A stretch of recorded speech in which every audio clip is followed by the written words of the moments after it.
generations to come.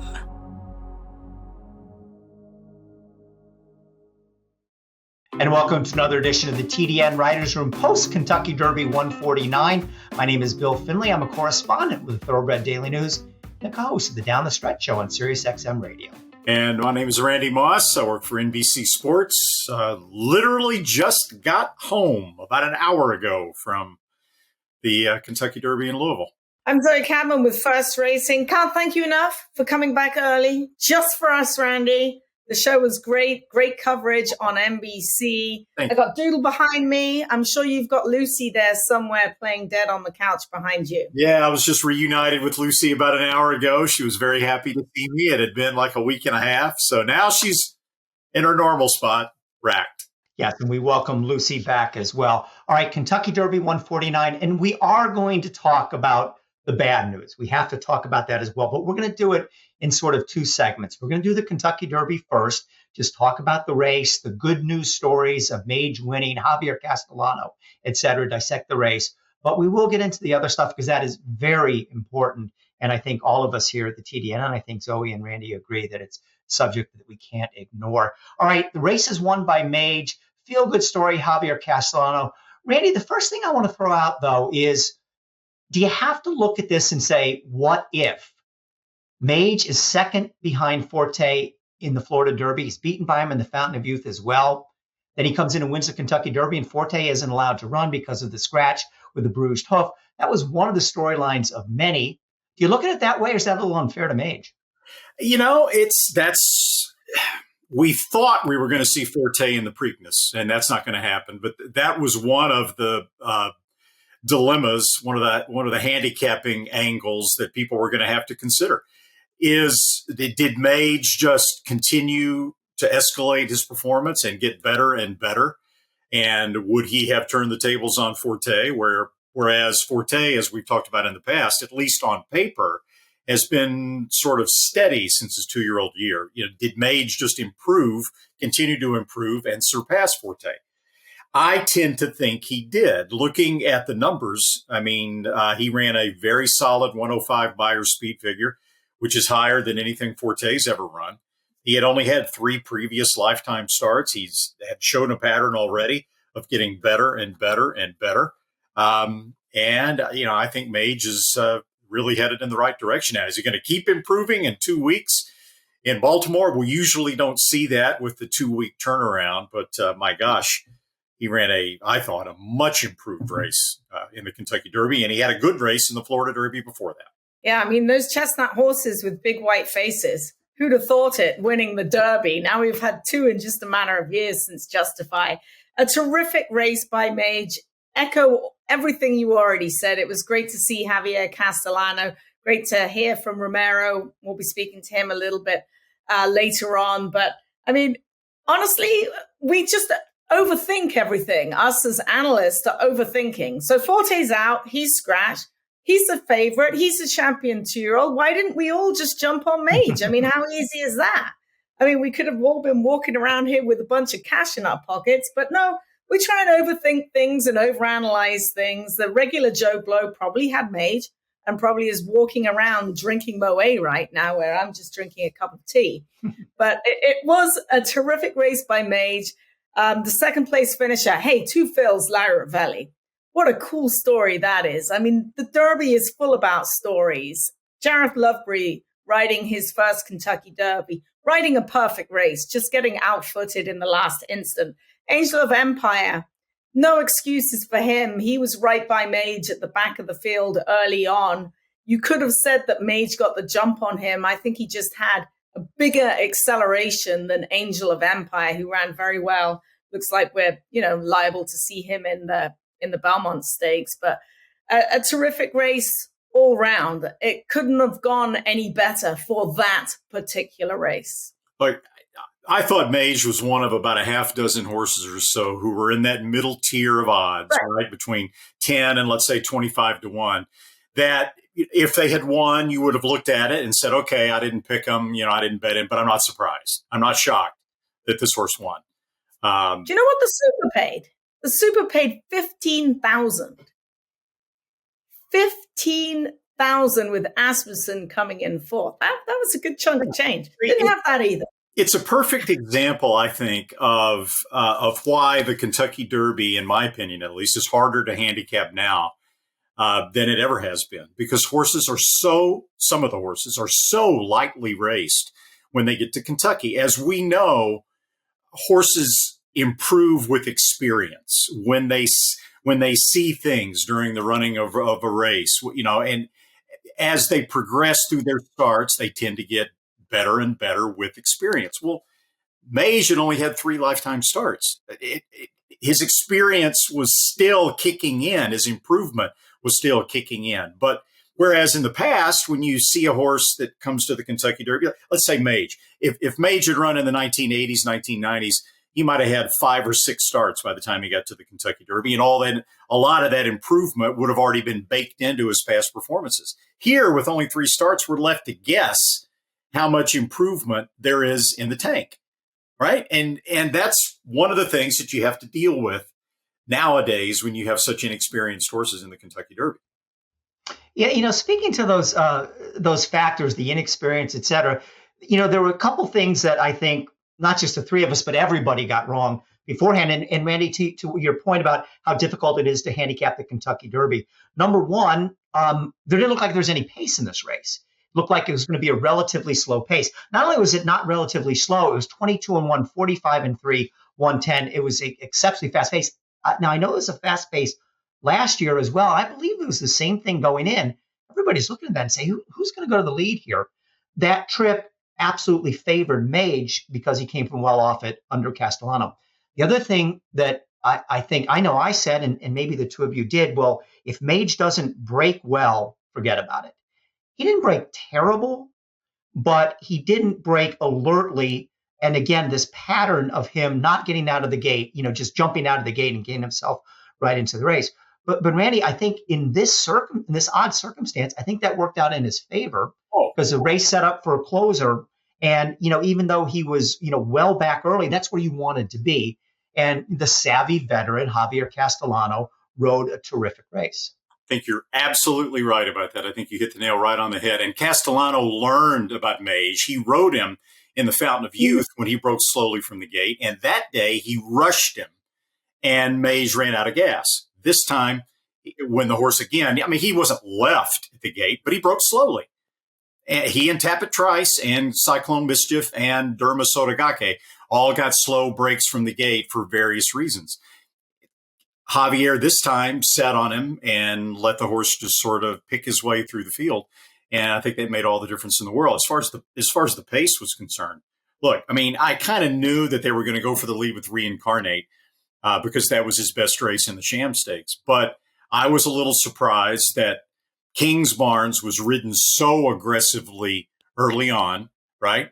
I was not really surprised at Jace's Road being asked for speed early. And of course, from post 2 verifying, I thought they would be a little bit more patient than they were and maybe try to work out a trip sitting, 3rd or 4th, but he was ridden for the early lead.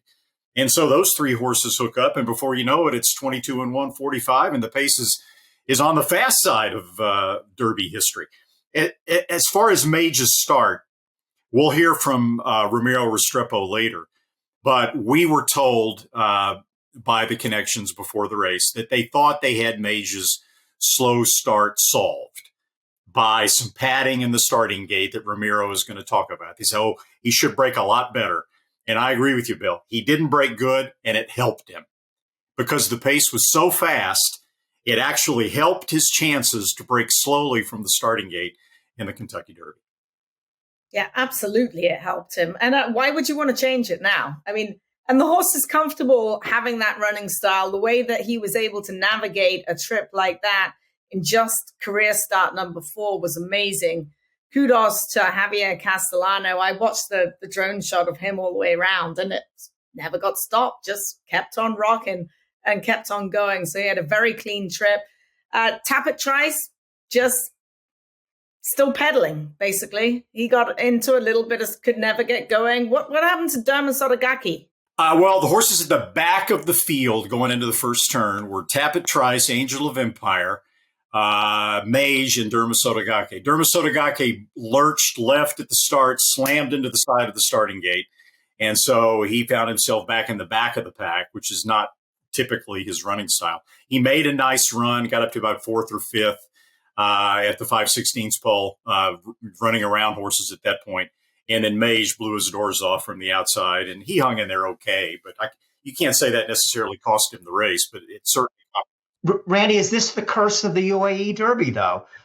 We've broken all the other curses. How about this one? That was the reason. And look, I was wrong about everything in the Derby. I picked Tapit Trice, so I'm not going to pat myself on the back. But I was an anti-Dermasotogake guy because I said, until someone comes out of this race and runs, I don't even have to win, but run a good race. No, thank you. And, we had thought this was maybe the best horse ever to come out of the UAE Derby. And, little minor excuses here or there, but, it's not like he had a terrible trip or anything. He just didn't run all that good. Yeah, I don't believe in curses, Bill. Like the curse of Apollo was foiled yet again on Saturday, right? Mage not having run at all as a 2-year-old. But as far as some of the other horses, right? You mentioned Tapit Trice. He had no excuse. He's back in the back. He broke slowly again.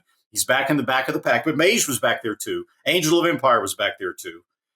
We just didn't see the same, for whatever reason, didn't see the same Tapit Trice that we saw in the Bluegrass Stakes. He didn't have that same late kick. Angel of Empire got a great ride from Flavien Prat to save ground around the first turn and kind of pick his way through horses. He fired. He ran his race. 2 fills. Oh, my gosh. I mean, I think 2 fills, and hats off to Mage. 2 fills ran the best race of any of the horses in the Derby because the pace was so fast. We saw what happened to all those horses who were up there, the 3 that were up there setting the pace. And right behind them on the inside was Confidence Game, and he backed up the last 1/8 of a mile. And right in the middle of all that was 2 fills under a pole from Jareth Loveberry.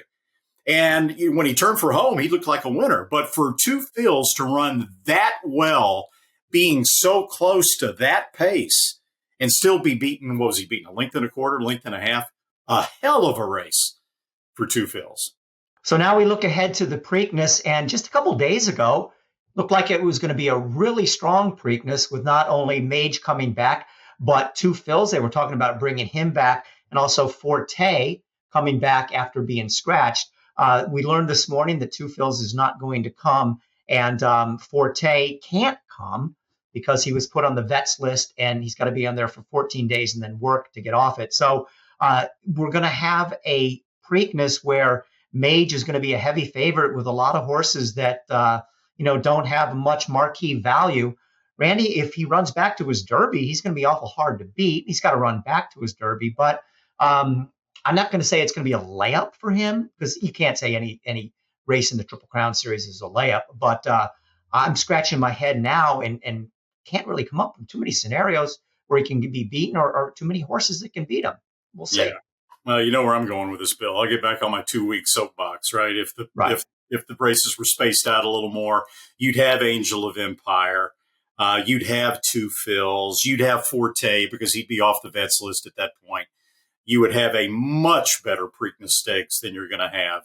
It's still the second leg of the Triple Crown and, the history, yada, yada, yada. But once again, the Preakness is not as good as the Preakness should be because of the 2-week gap, but it is what it is. It's history. And, we'll see if it changes down the road. The one thing I can't understand is the connections of Forte. He was a vet scratch. We all know why. We're not going to go into that. But, I mean, it's an automatic 14 days on the vets list. And the Preakness is in 14 days. So I don't know why it was such a surprise that he can't run. Yeah, that was a little bit unusual. That story changed quite a bit. Today we're taping this on Tuesday, on Monday. Hey, Zoe, what's going on at Keeneland? All right, as usual, the TDN Writers Room is brought to you by Keeneland, home of the world's biggest yearling sale. The energy, magic, and momentum of the September yearling sale returns September the 11th through the 23rd. Learn more at theworldsyearlingsale.com. And speaking of Keeneland September, What a weekend it was for the September yearling sale. The first 3 across the wire in the Kentucky Derby were all sold at Keeneland September. Mage, Two Phils, and Angel of Empire. Now, guys, if that's not enough, their dams were also sold. Puka was sold as a yearling. She is the dam of Mage. Pretty Mischievous won the Oaks. Her dam was also sold as a yearling at Keeneland September. We'll be right back after this message from Keeneland. If this place could talk, it would roar. It would say, this is racing. This beating heart in the heart of horse country. Steady and strong beneath the roar.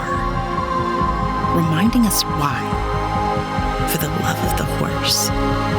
For generations to come.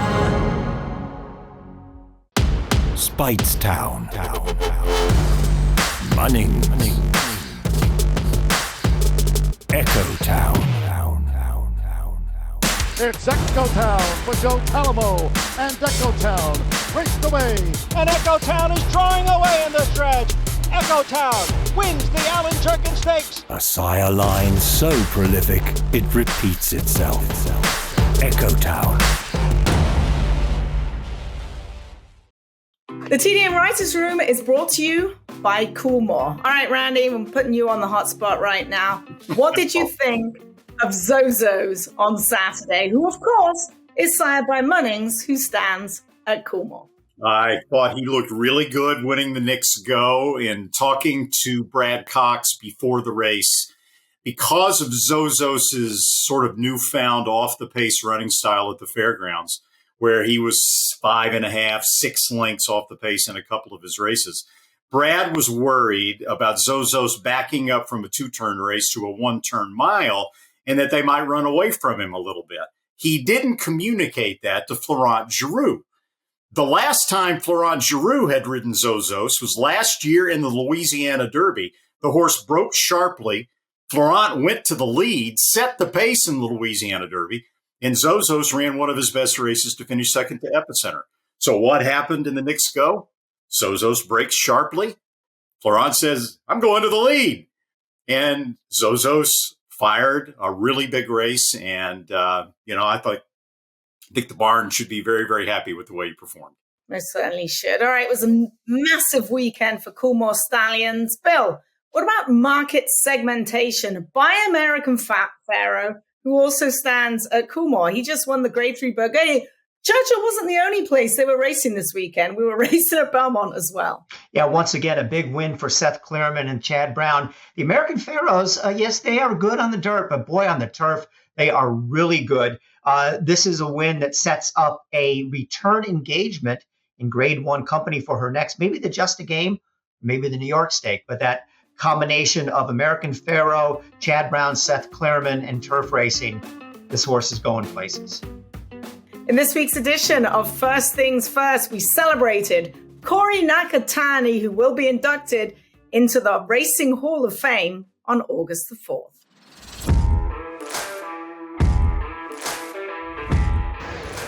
Is this race the Corey Nakatani Purse Hall of Fame? We're here today to celebrate you, Corey. How are you feeling? Just kind of like overwhelmed, actually. It's something that when you're a little kid, you work for it. I always say that the Hall of Fame is for your family because your family always takes a backseat to your career. And without a strong support with, obviously my wife, Lisa, and the kids, it just makes it that much sweeter. Lisa, what's it been like living with Corey over the years? Very difficult. I need an award. Yeah, that's the award for her. For him, I was just so happy for him, honestly, because I know how hard he worked. I know how he dedicated his life to this. So it was so rewarding. He's like, I'll probably be dead before I get in.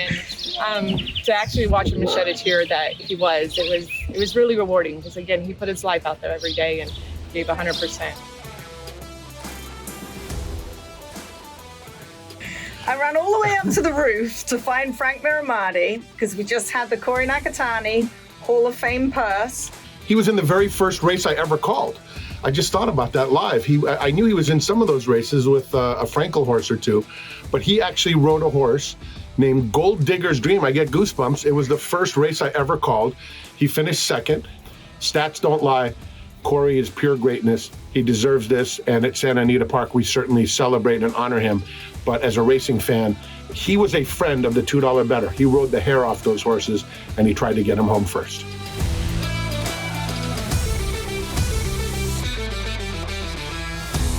The Green Group has over 500 clients in the horse business. They specialize in the thoroughbred industry, and the Green Group has proven strategies to save you on your taxes. Learn more about how the Green Group can help you. Go to www.greenco.com.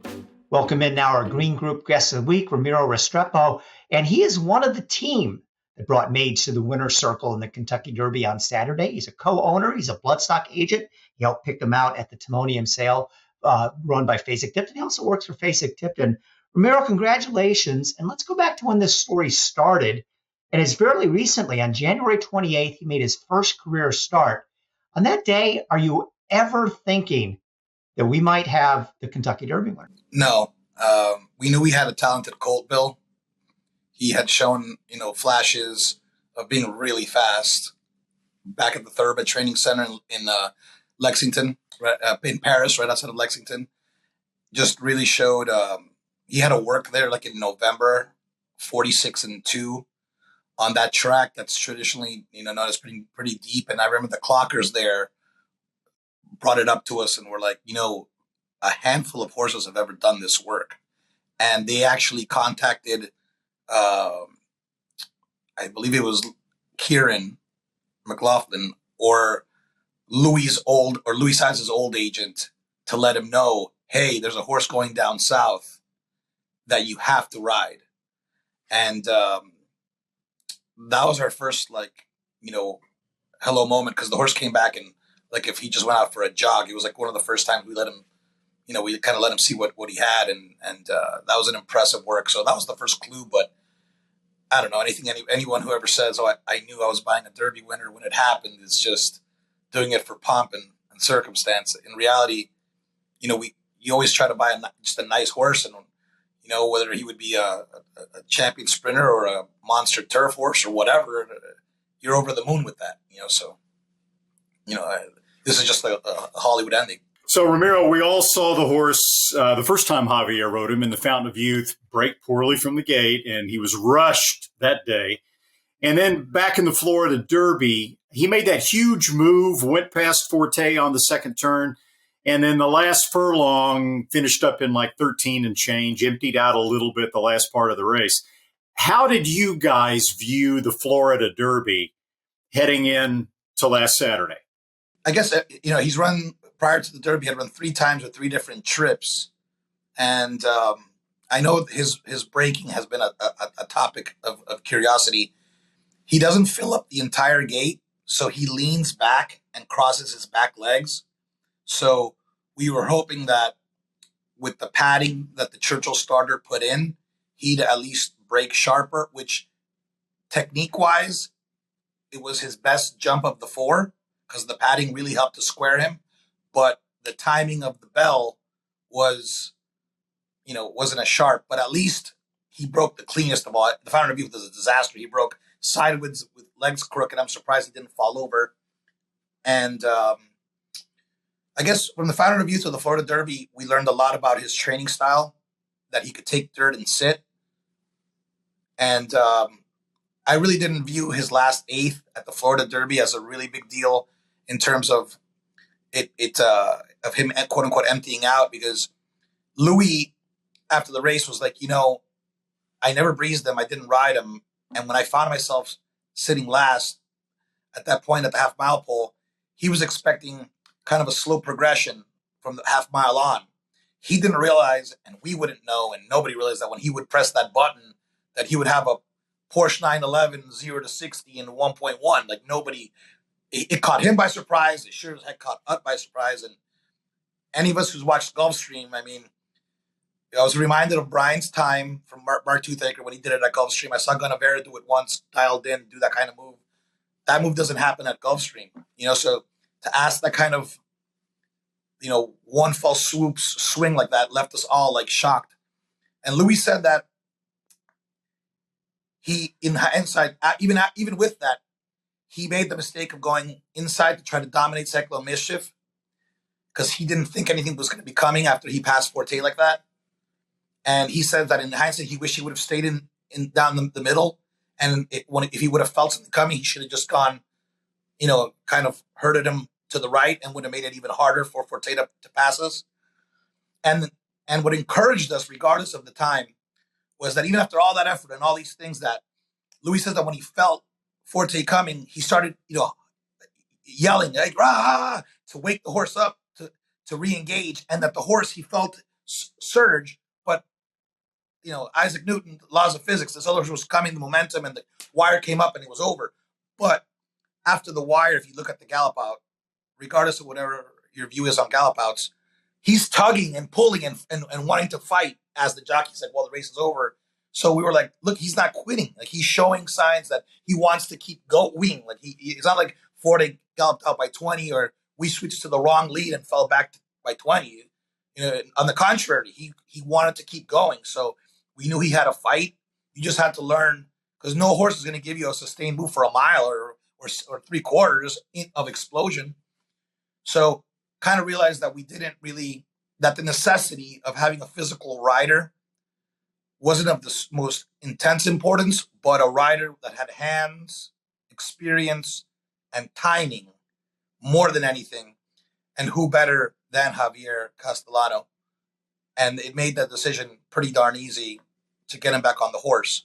So when he got to Churchill Downs and he loved the weather, that Florida humidity beats up a lot of people and was beating him up a little bit.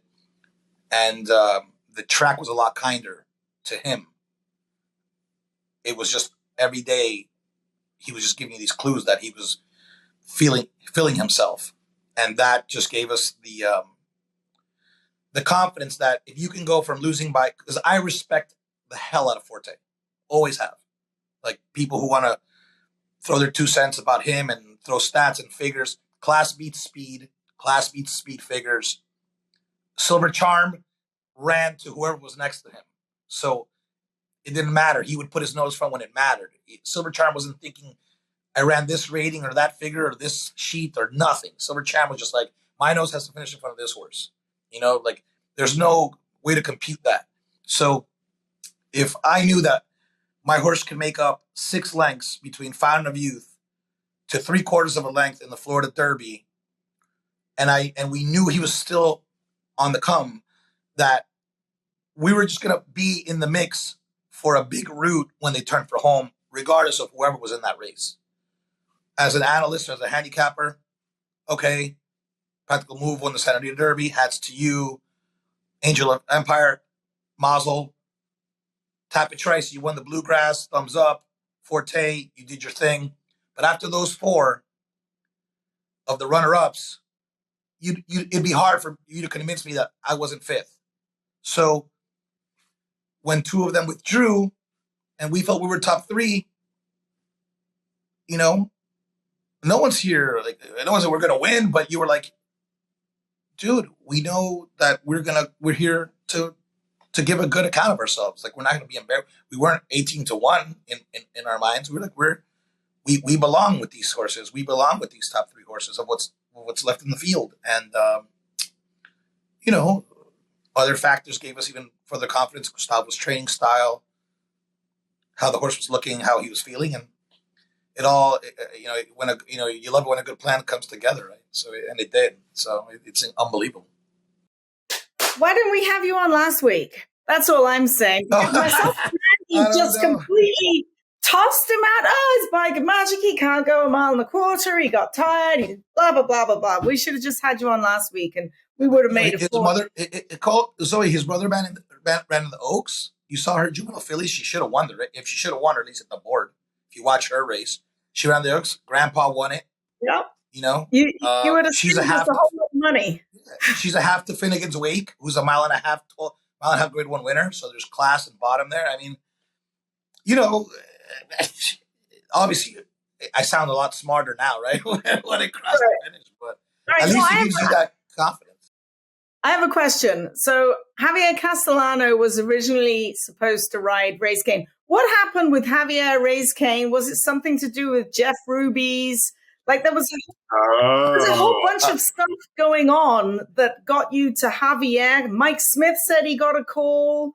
Like what went in at the last minute? The jockeying and, you know, the musical roundabouts of jockeys going into the Derby. Sure. And I know that's a question that's been asked. After the Bluegrass, Louis obviously was retaining the mount on Tapit Trice, and we got a call. Yeah, so we got a call from Mike Smith, Mike Smith with Brad Pegram. Now I can't tell. I believe I don't remember how we got in touch with Brad or how Brad got in touch with us, but there was an exchange of communication that I can confirm that about his availability or about his interest and vice versa, because he's another jockey with a lot of experience and Javier had already ridden the horse and just followed our instructions in the Fountain of Youth, which was what we thought after the maiden, right? Which was go, fight for the front. And there was another jockey as well, but he chose to not ride in the Kentucky Derby, if you can read between the lines. He decided to get on the plane and go somewhere else and win a very important race in Europe. Oh, okay. Frankie. that we had a conversation with, but quickly were told about his overseas adventures. And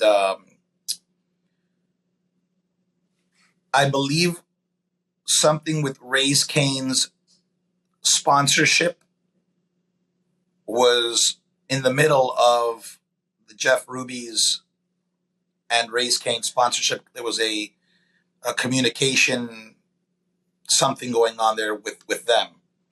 And Jeff Ruby cleared it about us. We could care less. You can put Jeff Ruby's, the pants could have been sequined in a Jeff Ruby's outfit. It had nothing to do with me. We didn't care about that.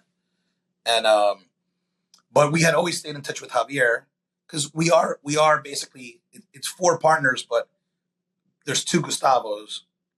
And then there's 2 guys, 2 leads in Commonwealth, Chase and Brian. And then there's myself and Sam. So in reality, it's almost like 6 people sitting down for conversation. So you do want to have the respect of giving everybody their forum to speak their minds. But Javier and Gustavo, they go back forever and a day. If you saw the press conference, they know each other, since Javier was a kid, and Javier's father and our exercise rider and Gustavo. I mean, it's just family. So Javier was always like the 2-1 favorite. But how beautiful is it that for a few days, you have guys of the caliber of Mike Smith and Frankie even flirting. It's always lovely to even entertain that conversation. But it was always like Javi, but how funny, but it was just interesting to hear the other partners' opinions on those riders as well. It was the right choice. It was fantastic to see Javier win the Derby finally, because he is a fantastic guy. It was a Venezuelan connection. You couldn't have written a script better than what happened on that day. Like these Guy Ritchie movies that it's like 6 storylines going at once. I mean, the Commonwealth guys have their story. Sam from Sterling Racing has his story. Gustavo's have their story. Obviously, because of the blessing of social media platform, it's been like a walking commercial for me to tell my story of my family. It's lovely to be able to communicate each one's storylines and how many times does this? I mean, how many times does this really happen? Like, are you still hungover? Oh, I just can't sleep. I keep watching the race. I can't believe that we won it. It's incredible. It's just a dream. It's still so the emotion is still really raw. I haven't really been able to to put it behind me. I'm still like just soaking it up. Ramiro, why don't we take a look now at the Preakness and jump ahead? And I guess there's kind of two ways to look at this.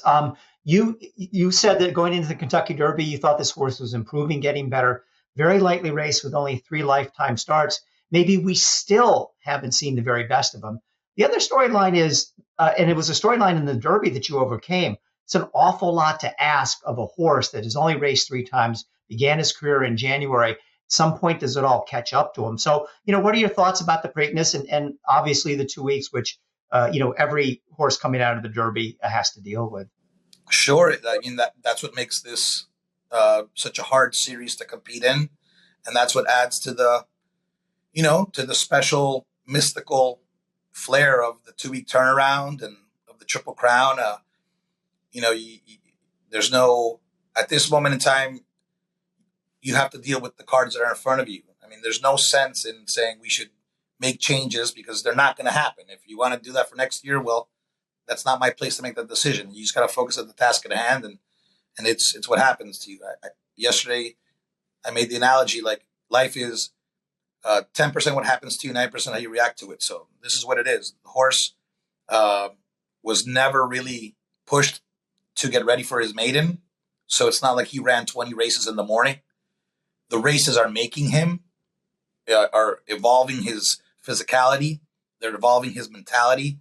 And we keep waiting, much like everybody else, for signs that the stage has gotten to him mentally or the races have gotten to him physically. And obviously he's, flesh and blood. And I'm sure, at some point, it's just the natural way of the animal, and I include humans in that there might be a fatigue factor, but we're still waiting for that. Whether it's after the Preakness or after the Belmont or after X, Y, and Z, who knows? I don't know. No one can answer that question. But the horse at the moment came out of the race as good as one could ever ask for. So you just got to do is ride the wave and see how long that barrel ride. You can ride it. There's nothing else that we can go for. We're really happy. Gustavo's super content. I mean, it's a blessing. I mean, like statistically, I'm a horse player. I'm an obsessed viewer of horse video, PPs from going back to the 80s. It's 100 people are not incorrect when they say these observations, like 100%. Like statistically speaking, 9 out of 10 horses or 8 out of 10 horses that are in this campaign, it's too much for them, for sure. But when you have the right one, that outlier that has the mental wherewithal, that knows how to take care of himself, that knows that's really smart, that's easy on himself the first part of the race, that is trained in a certain fashion, that can handle the workload, you're lucky. And you're just fortunate that it puts you in the position that you hope the 2 weeks don't hit him hard when he's actually in the gate and running it. And but right now he's giving all the signs that he should put forth a good effort. So Gustavo obviously had a lot of success in South America. He's been building a stable in the United States with his son, Gustavo Jr. They've had some success with this kind of a smaller boutique stable. Give us a little insight into Gustavo and his training style. It's a little known fact that Gustavo spent some time with Lázaro Barrera and learned a lot from the affirmed teachings from Lázaro Barrera. I had asked that question to Gustavo earlier this year. I was like, did you have any influences growing up? Because, there's only so much you can talk about the existing horses in our barn. And, I'm a curious person and I like to ask, people questions, open-ended questions to learn a little more about them. And I asked him that question. He was like, I was with Lázaro Barrera for a little bit. And I was like, really? And he goes, yeah. And we would talk a lot after I'd go out to California and I learned a lot and I saw a lot. And I was like, you're kidding me. And it's definitely the Cuban trainers. There was a really big a racetrack in Cuba, El Oriente, back in the day. And the Argentinians, the South Americans, the Chileans, the Brazilians, the Venezuelans, they focus more on foundational mileage and building wind, lung capacity. But you do need the horse. You know, I can bring you Wolfgang Puck to my kitchen, but if I got McDonald's ingredients in my fridge, you're not going to get the gourmet meal. So regardless of this, you still need the horse, right, to be able to execute. But the horse has natural speed. It was evident by his maiden. He went 22.45 and 110 and kept rolling 122. He's got that speed, but he's got the mindset to be able to settle. And that lends to Gustavo's program because he knows how to, he will respond to what's being taught to him. And you guys know with horses, how many are the old adage, they look like Tarzan, but they play like Jane. You know, if they don't have, if how many talented athletes in all realms of sports, if they can't read the playbook, if they don't take the coaching, they don't fulfill their potential on the field or in whatever forum that they're in. And this horse has, and that's just luck. You lucked into a horse that has heart and the mind to adapt to Gustavo's, the miles. The horse responds to the cues so well. Breezing basically, it's 3/4 in coming on the form, but they're really mild breezes because the horse, they go all the way down, all the way around the Gulfstream, basically past the half, ended up at the 3/8 pole every time that he breathed. His last 2 breezes at Gulfstream before going to Churchill, and this last Churchill breeze that was a 116 that I saw a lot of people not impressed with it. I'm like, man, the first quarter was 27 and 3 or 27 and 4, and he finished up that next half mile in 49 and 1. And that last furlong was either 11-4 or 12 flat. So he came, he did his job and then he, galloped out. So isn't that the point of this race, is to get the mile and a quarter? I mean, if we're so I remember horses like Broad Brush and Concern, and it's been a long time, Street Sense, and it's been a long time since those kind of horses were prominent in our, racing, that style of racing was more prominent as the success of the quarter horse trainer influence in our business from the Lucas tree on down, and super successful it's been, 100%. There's no need to knock it, but the style of those horses is go as far and go as fast as you can. But you look at the times that they come home, and then regularly do they break 26? They're just, it's definitely go as far as fast as you can. They slow down, and can this horse do that? I mean, in theory, he did it in his maiden, but that's not how the way that Gustavo trained. So the horse has adapted to the program. Lots of miles, lots of foundation, lots of lung capacity, wind workouts. Always teaching him to pick up the poles one by one on his own. And again, the horse has to have the mindset. The horse does that. That's why we said to Javi, if the horse doesn't break well for whatever reason, don't worry about it. Just put him in a good spot, which he did. He cut in front of Tapit Trace, found the pocket, and let the horse get into his own rhythm. And when they went 22.45 and the horse starts picking it up on his own, we know he has that turn of foot. And Javi at the 3/8 gave him the first little cue. He went from 16th to 5th, and then they cut him loose down the lane, and he timed it just right, and it all came together.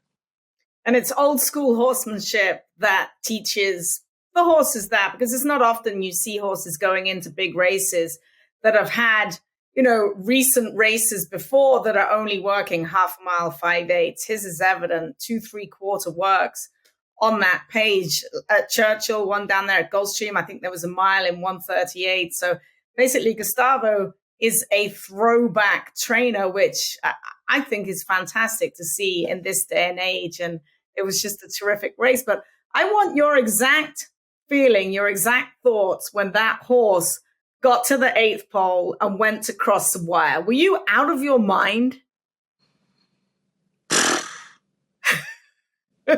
It's just a lot. It's a lot to process, This race is everything, Zoe. So I can't imagine. What's crazy was that I had my uncles and my mother and my brother with me. So it's not just I had my business partners. We're so many, we're 4 entities, but we have so many friends and family that want to come that there's no way to accommodate all of us. So you have to stay with your little pack. And in my box was my mother, my 2 aunts, my 2 uncles, that the way that they, would take me to the track and teach me things about the horses on the backstretch, like at the expense of their jobs, their relationships with their children weren't the greatest. And I, who was obsessed with racing, they would take me along. So I have a great relationship with my uncles, but it took the racing took them away from their families. So like I'm like and their kids are all daughters. I'm the only boy, so it was like having them there next to me. Here they are, like late 70s and early 80s. My 2 uncles, they did the walk with me, and the trainer in them, even though they've been retired for years, doesn't go away. They're before the race, they're like, "What's the strategy gonna be?" And I saw the work, and they're reliving like an old ball player, like. And then they're there rooting the home with me, and we're talking fractions. If you ever see, there's a video on ABR that they were filming, and I'm like 22, 45, and it's with them. My uncle's on my shoulder, and we're talking about this as the race is going, like we're clocking a race. And then it's like, holy cow, like I think we're gonna win. She was savage. It was just savage. It was a savage moment. I bet. Ramiro, well, thanks so much for all your insights. Congratulations. We can see how emotional this is to you, even all these days later after the horse crossed the finish line first in the Kentucky Derby. So we thank Ramiro Restrepo, our Green Group Guest of the Week. And once again, congratulations on your great success with Mage. Hey, thank you guys. Much appreciated. Thank you for having me. As the Green Group Guest of the Week, guess what? Ramiro Restrepo will receive a free 1-hour tax consultation from the Green Group, accounting and tax consulting advisory firm specializing, of course, in the thoroughbred industry. Again, you can learn more at www.greenco.com. Are you paying too much in taxes? The Green Group can help. There's a reason the most successful owners, breeders, and horsemen select the Green Group as their tax advisors. They save you money and share successful strategies. Over the past 40 years, the Green Group founder, Len Green, has owned and bred some of the best racehorses in the history of the sport, like Eclipse Award-winning champions Jaywalk and Wonderwheel. His DJ stable competes at the highest level and has received the game's most prestigious honors. Len Green's in-depth, hands-on industry knowledge, combined with cutting-edge tax-saving strategies, has produced positive results for his clientele and has made the Green Group the top-rated accounting and tax firm in the thoroughbred business. For a confidential and complimentary consultation, contact us at 732-634-5100 or visit our website at www.greenco.com. The Green Group, proven strategies to save you taxes. The Fastest Horse of the Week is brought to you by the Fast Stallions of WinStar Farm, which had its newest graded stakes winner, the stallion that we're going to be talking about, and that's Web Slinger in the Grade 2 American Turf Stakes, a loaded field on Saturday on the Kentucky Derby undercard. First, the Fastest Horse of the Week, Smile Happy, who won the Ali Sheba on Friday, and he beat Art Collector, and he beat West Willpower, and he beat them fair and square with a buyer speed figure of 110. That makes Smile Happy not only in the mix at the head of the older horse division, it might put Smile Happy right now at the very top of the older horse division. It was his third start as a 4-year-old. Remember, as a 2-year-old, Smile Happy was a stakes winner at Churchill Downs. As a 3-year-old, he was second in a couple of big races in the Risen Star to Epicenter and then to Zandon in the Bluegrass Stakes. And now he has come back strongly at age 4 for his owners, the Mackin family of Louisville. And for trainer Ken McPeak, he was ridden by Brian Hernandez. Now for that fast stallion at WinStar Farm, it is Constitution, the sire of Web Slinger, the leading 5th crop sire by black type winners. Black type horses, graded stakes horses in percentage of Grade 1 winners from starters. Constitution not only won the Grade 1 Don with a 111 buyer, he sired 9 individual runners with buyers of 100 or more in 2022. No stallion has more, with graded stakes winners on dirt and turf from 6 furlongs to 1.25 miles, and a classic winner in his first crop. Constitution can get you any kind of a horse. Constitution, leads the sire list at WinStar at a fee of $110,000. All right, gang, we can wipe those smiles off our faces. They were well-deserved when we were talking about the running of the Kentucky Derby, but it was a, tough week. I think that's the best way to put it. I know that I watched the races on Saturday with a pit in my stomach, and it was a very uncomfortable feeling. So why don't we kind of divide this into two segments, and let's do the before the Derby, what happened there. And 5 horses died at Churchill, which everybody knows. And not only do we know that, all the American public knows that because the mainstream media, rightfully so, was all over this story. And it was not any one thing. We know that. Horses died for different reasons on different courses. One you really can't blame on anybody, the horse that reared up and fractured its skull in the stalls. But Randy, I want to start with the story of Safi Joseph Jr., who had Lord Miles entered in the Kentucky Derby, and he was the trainer of the 2 horses that died for unknown circumstances. They dropped dead. We don't know why. Hopefully, necropsy will answer some questions. The story changed on, what was it, Thursday, maybe before the Derby, maybe Wednesday, I'm not sure, almost by the hour. First, he was going to run some horses in the Derby and not others. He wanted to run the horses that were stable at Churchill, not in Kentucky. And the Kentucky Horse Racing Commission came in and said, no, we're scratching all your horses. Then on top of that, Churchill Downs came in and banned Safi Joseph temporarily from running not only at Churchill, but any of their tracks. There's a possibility that this was nothing but a terrible coincidence. And if that's the case, Safi Joseph was dealt a penalty that he didn't deserve. But we don't know the answers. And I give this a lot of thought. I absolutely think they did the right thing. Because again, what if Lord Miles broke down in the Kentucky Derby? Is that 1,000 to 1 chance, a 2,000 to 1 chance, maybe something along that? But there was that chance, and we didn't know what was going on. And what would have been the reaction from the public? I think it would have been perhaps the single ugliest moment in the history of racing. I actually would have drawn the line differently. I agree that the Kentucky Horse Racing Commission should have scratched all those horses. Not sure I agree with Churchill Downs banning him. I think to keep the horses out of the Derby and Derby week probably was enough until they got deeper into the subject and find out what happened. But that leading up to the Derby was part of the biggest part of one of the biggest stories, the Safi Joseph story. But even before the Derby, you pick up any newspaper, you go to any website, you're reading about 5 horses dead at Churchill Downs. And that is nothing less than an absolute awful thing for the sport of horse racing. Yeah, and there's no explanation for it. There's none. I mean, it doesn't appear to anyone that's close to the sport that Churchill Downs was doing anything differently between the Derby in 2022 and 2021 and the Derby in 2023 as far as, the racetrack surface, safety protocols, just as stringent for the horses. I mean, look at all the scratches leading up to the Kentucky Derby than they've been before, if not more so. And maybe it's not quite the same for the rank and file horses during the week as it is for the Kentucky Derby horses, but still 2 horses that drop dead, and then the breakdowns,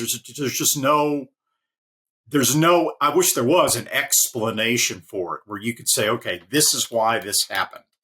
We all know that breakdowns don't occur in, spaced out sequences necessarily. They're random, and random results can mean you can have a cluster of them here and then none for a long time, and then a cluster down the road a little bit. There's really no way to predict anything like that. You pointed out, and accurately, I think, it's 2 completely different situations. The scratch of Lord Miles and all of Safi's other horses, and the indefinite suspension that Churchill handed to Safi. We sat down with the stewards a couple of days before, and they told us at the time, I think this was Thursday morning, that the necropsy results wouldn't be around for a week or 2, wouldn't be available for a week or 2. And we just sort of assumed that any penalty, long-term penalty for Safi Joseph, if there were to be any, would wait for the necropsy, which obviously it did not. Churchill Downs went ahead and unilaterally issued its ban of Safi. And here's the thing about that, right? Is it fair on the surface? No. But Churchill Downs is not in the business of fair. Churchill Downs is not really in the business, to be honest, of what's best for the sport as a whole.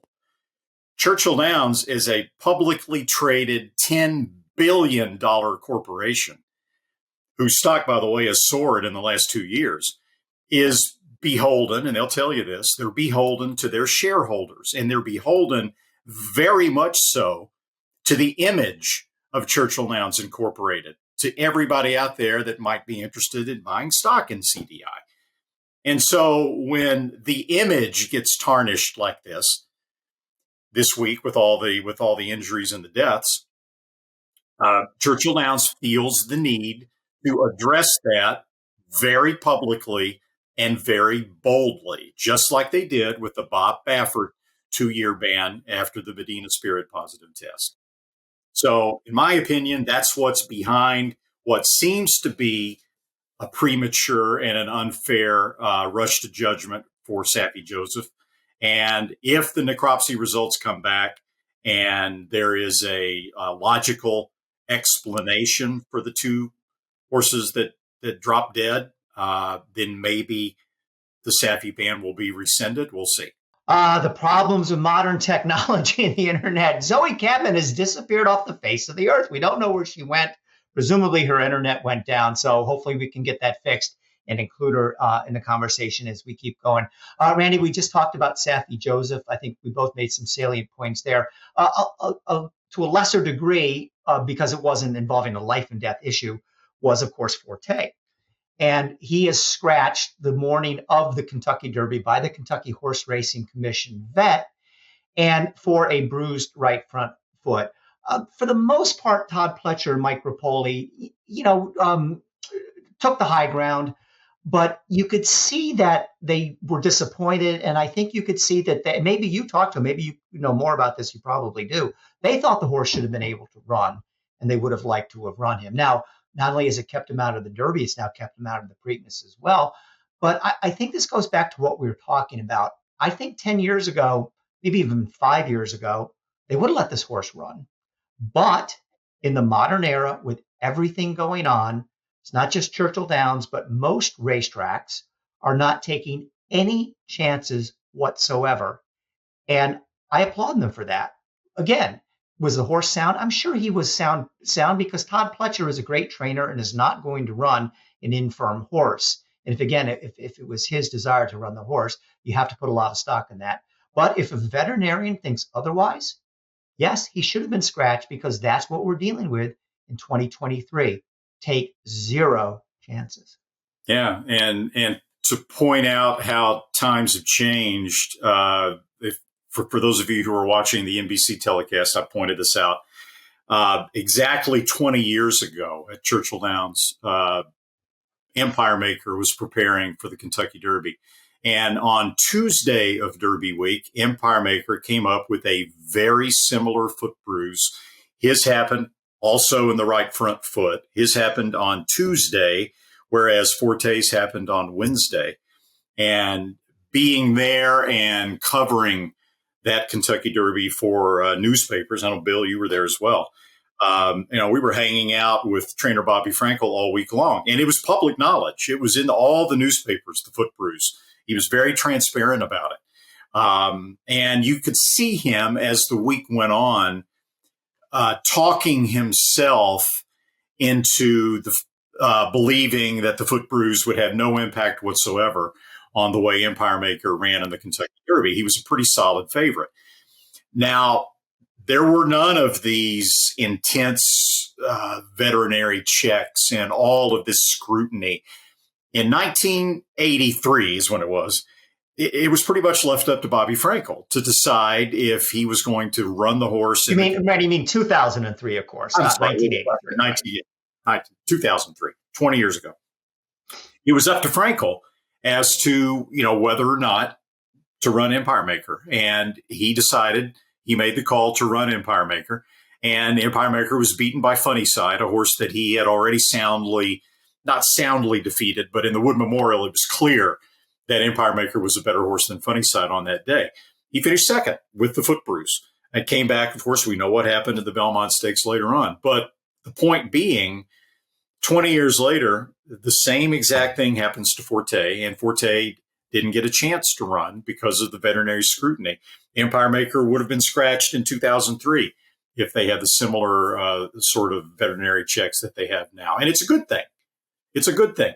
And you're seeing a lot of scratches in the Kentucky Derby this year, and it's going to be something that we're going to have to get used to, because with the level of attention being paid to horse safety, this is the kind of thing that's it may not be 5 scratches like there was this year, which was the most since 1937, by the way. But it'll be much more prevalent, the scratched horses in the days leading up to the Derby, than we've become accustomed to seeing over the last few decades. Randy, we're going to continue with this subject and talk more about it after we come back from this break. But first, what's going on with the PHBA? Yeah, how about that? The Pennsylvania-breds were front and center at Churchill Downs. First, you had Caravel, who won the turf sprint, obviously very impressively, and she's headed now. The plan is to Royal Ascot for the King's Stand Stakes, which is a 5-furlong, obviously turf race against the males, all sexes, male and female, on opening day, Tuesday, of Royal Ascot. And then, of course, the Pennsylvania-bred Angel of Empire, running as well as he did in the Kentucky Derby. What did you think about his effort in the Derby, Bill? He ran very well. I mean, he ran a good race. He didn't have much trouble. He ran a solid third. He just wasn't good enough, but nothing wrong with being third in the Kentucky Derby, Randy.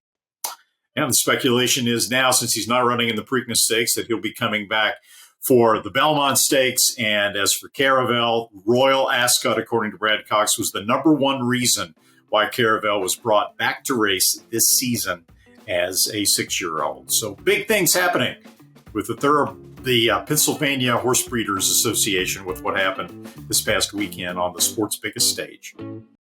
The PA Horse Breeders Association presents the Pennsylvania Stallion Series. 6 races for PA sired, PA bred 2-year-olds at Parks. 2 $100,000 contests at 5.5 furlongs. On August 21st, PA Day at the races.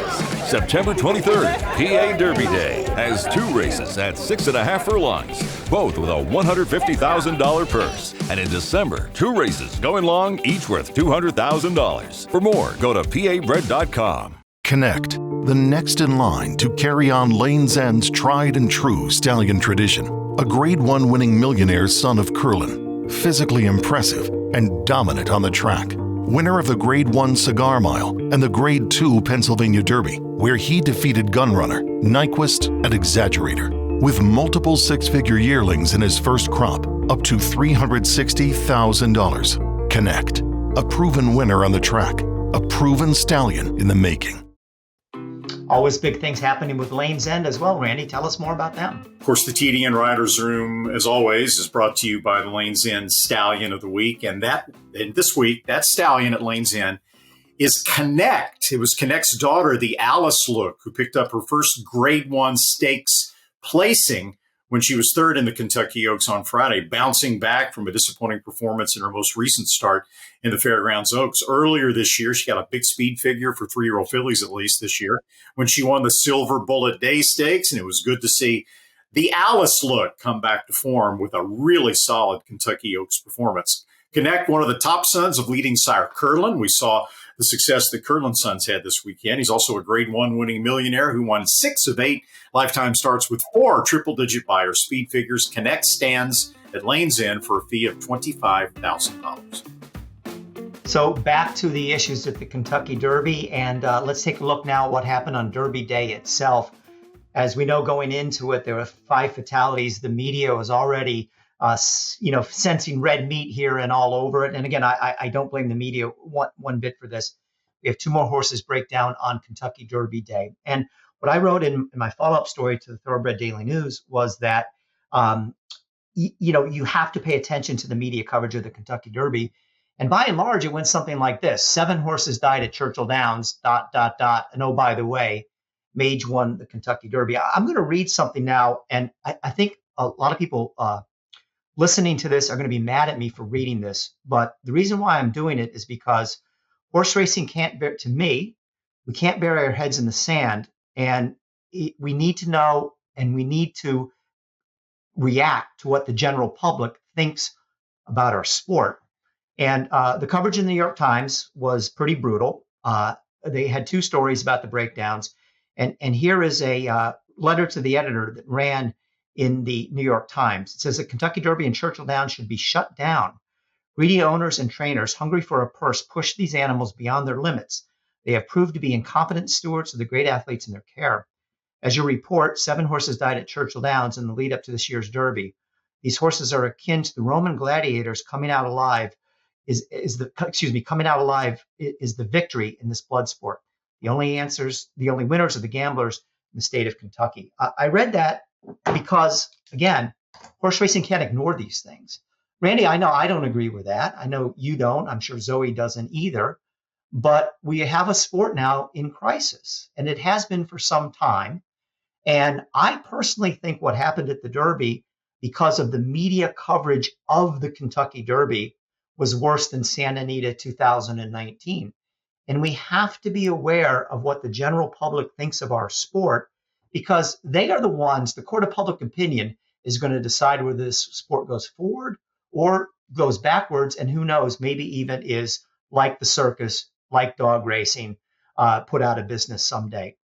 Unfortunately, there are no easy answers to this. We can't stop the horses from breaking down, but we have to do our very best. We have to do better. We need HISA to pass. We need the people that are standing in the way of HISA to shut up and go away. And, we have to continue to fight the good fight. But it's scary to me as someone who makes his living in horse racing. As I speak to some friends, in some respects, I'm glad I'm not 25 years old, because could I get 50 more years employment out of this industry? Not sure I could. And that scares me to death. I'm sort of rambling here because it's an emotional subject. I wish I had the answers, but I don't think anybody in horse racing should downplay what happened this week, and it should scare everybody because it was a really bad story. Yeah. I mean, we had an email sent to quite a few people at NBC, starting at the low end of the poll with me and going all the way up to the top, accusing NBC of being complicit in the horse deaths because of NBC's glamorization and coverage of horse racing at the Kentucky Derby. This is something that it's not going to go away. You're right. Unfortunately, I mean, we thought, and the statistics seem to indicate, that horse racing had turned a corner of sorts, with horse deaths nationwide dropping significantly due to the extra attention we assume that's being paid to horse safety. And, we all know that it's never going to get to zero.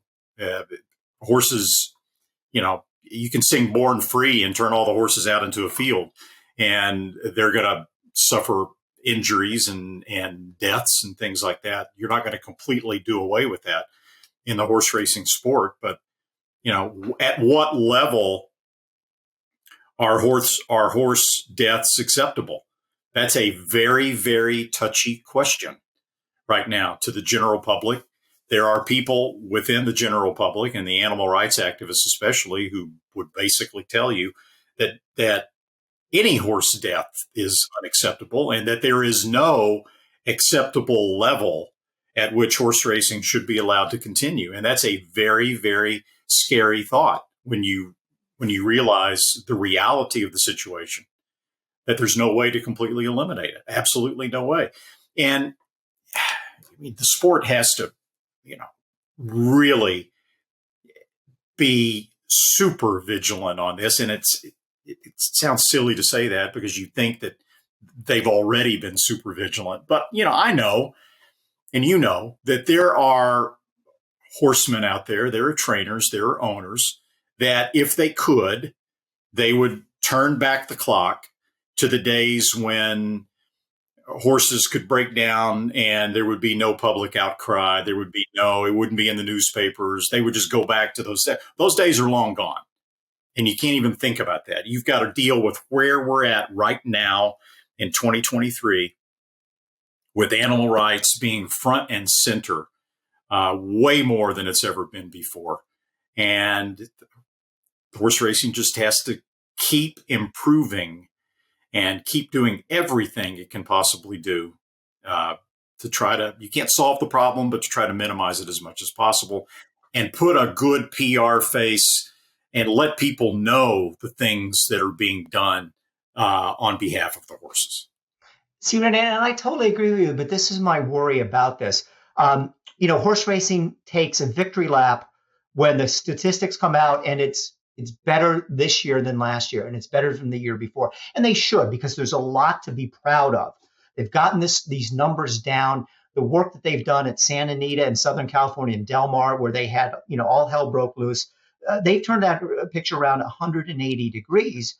And, the numbers now are a lot better than they were 10, 12, 15 years ago. But so then the story that we try to tell the public is we kill fewer horses than we used to.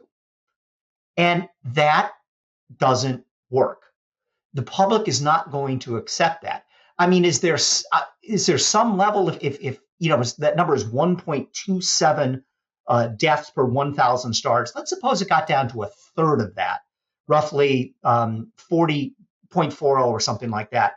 That would be fantastic, but I don't know if that would be good enough. And it's probably unrealistic that we would get down to that number. And again, the prominence of the Kentucky Derby bit us in the butt here, because again, if this happened on a 1 week at Finger Lakes or Fairmount Park, nobody would have paid any attention to this. But and through the NBC cameras, through the media coverage, we invite the general public into our game one time a year. The television ratings were through the roof for the Kentucky Derby, the largest sporting event in this country since the Super Bowl. We try to put our best foot forward, and at the end of the day, the man on the street doesn't know who Mage is, doesn't know who Javier Castellano is, but they know that 7 horses died at the Kentucky Derby. Bad timing, of course. More years than not, nothing happens. I don't think Churchill Downs did anything wrong here. I don't think the Kentucky Horse Racing Commission did anything wrong here. Matter of fact, I applaud them for some of the things we talked about. Scratching the Safi Joseph horses, not letting Forte run. But, when we have this happen, what does this mean for this sport? And is it going to be banned tomorrow? Of course not. And I don't think it'll necessarily ever be banned. But the forces that want to put racing out of business, they gained an awful lot of momentum this weekend. And that's scary stuff. Yeah. We celebrate the horse in the sport and, the majestic thoroughbred and the beauty of the thoroughbred, the beauty of a sport. And we put the thoroughbred on such a pedestal.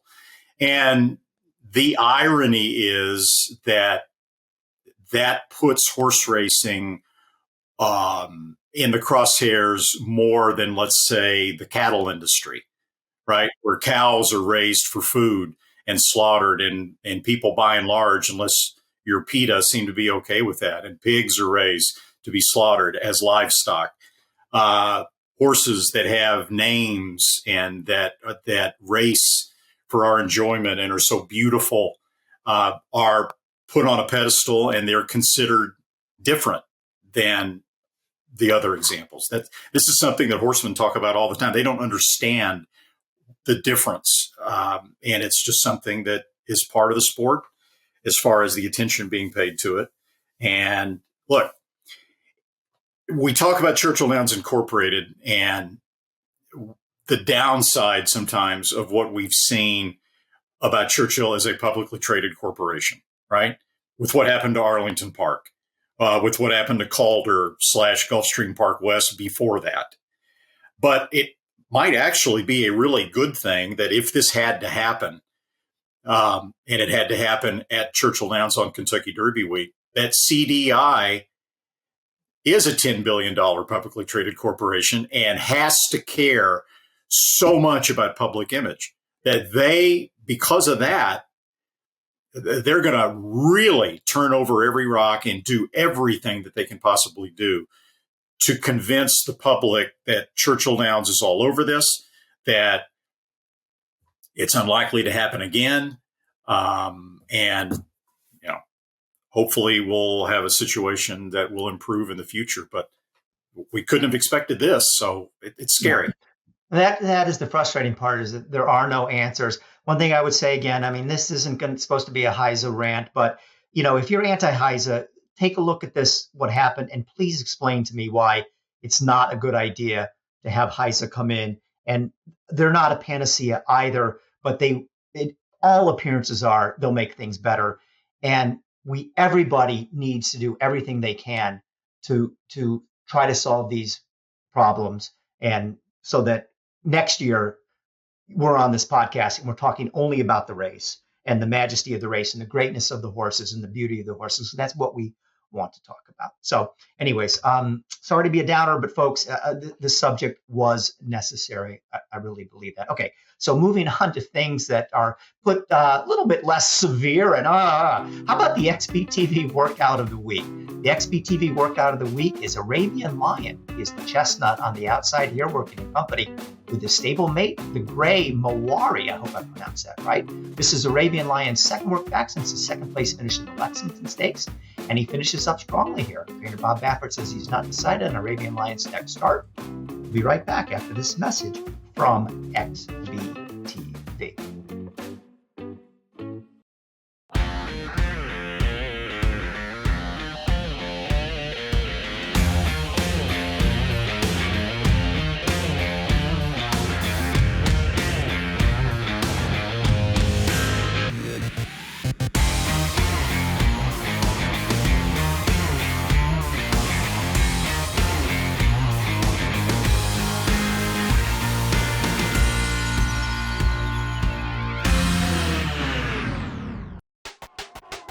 All the thrills. Fraction of the bills.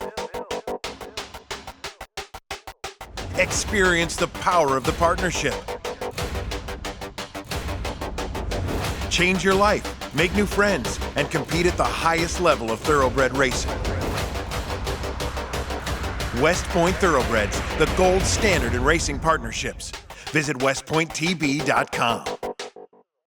TDN Riders Room is brought to you by West Point Thoroughbreds. Joining a West Point Thoroughbreds partnership can vault you into the world of instant camaraderie among people surrounding high-class horses and stakes action for a fraction of the cost of trying to do it on your own. West Point was active at the OBS April 2-year-old and training sale, purchasing horses for trainers nationwide at various price points. In March alone, 17 new partners joined the West Point family. Could you be next? Learn about available horses. Visit westpointtb.com.